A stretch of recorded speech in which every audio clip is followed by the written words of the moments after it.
বিদ্রোহীদের তীব্র আক্রমণে অবশেষে স্বৈরাচার মুক্ত হয়েছে সিরিয়া। অবসান ঘটেছে আসাদের 2 যুগের স্বৈর শাসনের। আর এরপর থেকেই নতুন করে আলোচনা এসেছে পবিত্র এই ভূমিটি। ইসলামের ইতিহাস ও ভবিষ্যৎ জুড়ে এমনকি কিয়ামতের গুরুত্বপূর্ণ কিছু আলামতও ঘটবে এই সিরিয়াতে। এমনকি ঈসা আলাইহিস সালামের আগমনও ঘটবে এই ভূমিতেই। তবে কতটা প্রস্তুত সিরিয়া, বিস্তারিত জানাচ্ছেন আরিফ হাসান।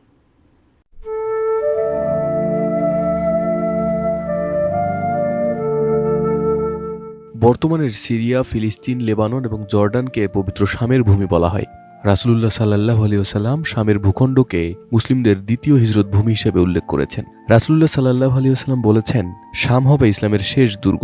শামভূমি হবে কিয়ামতের পূর্বকালীন গুরুত্বপূর্ণ ঘটনার কেন্দ্রস্থল। এখানে ইমাম মাহদীর নেতৃত্বে মুসলিমরা ঐক্যবদ্ধ হবেন এবং দামেস্কের উমাইয়াত মসজিদের সাদা মিনারের পাশে ঈসা আলাইহিস সালাম পৃথিবীতে ফিরে আসবেন।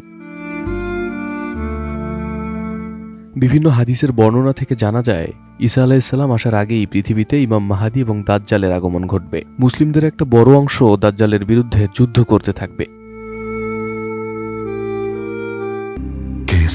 শেকড় থেকে শিখরে মুসলিমরা দাজ্জালের বিরুদ্ধে যুদ্ধ করতে করতে অনেকটা কোণঠাসা হয়ে যাবে।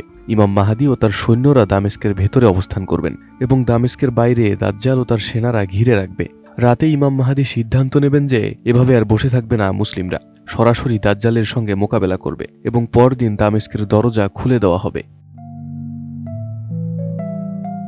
মহানবী সাল্লাল্লাহু আলাইহি ওয়াসাল্লাম বলেন, পরদিন সকালে মুসলিমরা ইমাম মাহদীর পেছনে ফজরের নামাজের জন্য দাঁড়াবেন, ইকামত দেওয়া হবে। এরপর হঠাৎ চারদিক অন্ধকারে ঢেকে যাবে, এতটাই অন্ধকার যে একজন মানুষ তার হাতটাও দেখতে পারবে না।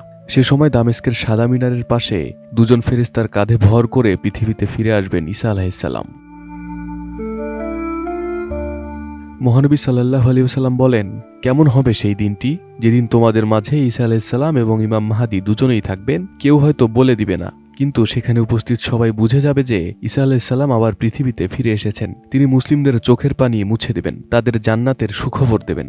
তখন ইমাম মাহদী সরে গিয়ে ঈসা আলাইহিস সালামকে নামাজের জন্য ইমামতি করার অনুরোধ করবেন, কিন্তু ঈসা আলাইহিস সালাম বলবেন, ইকামত আপনার জন্য দেওয়া হয়েছে, আপনি নামাজে নেতৃত্ব দিন, আমি এসেছি অন্য উদ্দেশ্যে।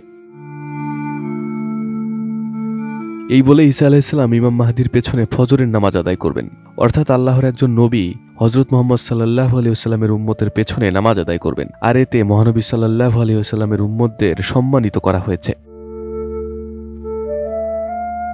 নামাজ শেষে ঈসা আলাইহিস সালাম বলবেন, দামেস্কের দরজা খুলে দিতে। দাজ্জাল যখন ঈসা আলাইহিস সালামকে দেখবে তখন সে গলে যেতে থাকবে, যেমন পানির মধ্যে লবণ গলে যায়। ঈসা আলাইহিস সালাম দাজ্জালকে ধাওয়া করবেন এবং বাদে লুত নামক জায়গায় সবার সামনে তাকে হত্যা করবেন।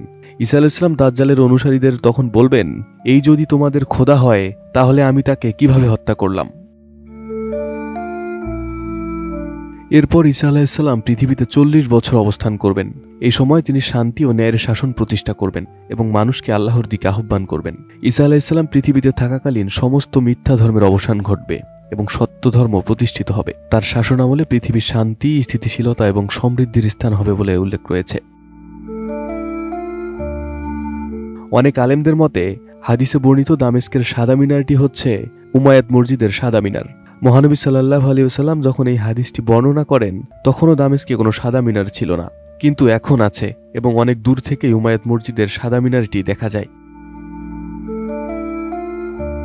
সিরিয়ার বিদ্রোহীরা দামেস্ক দখল করে মসজিদে উল্লাস করেছেন, নামাজ আদায় করেছেন। আর এই উল্লাসের পেছনে 2টি কারণ থাকতে পারে। প্রথমত, তারা দামেস্ক থেকে স্বৈরাচার আসাদের পতন ঘটিয়েছে এবং দ্বিতীয়ত, তারা প্রস্তুত ঈসা আলাইহিস সালামের আগমনের জন্য।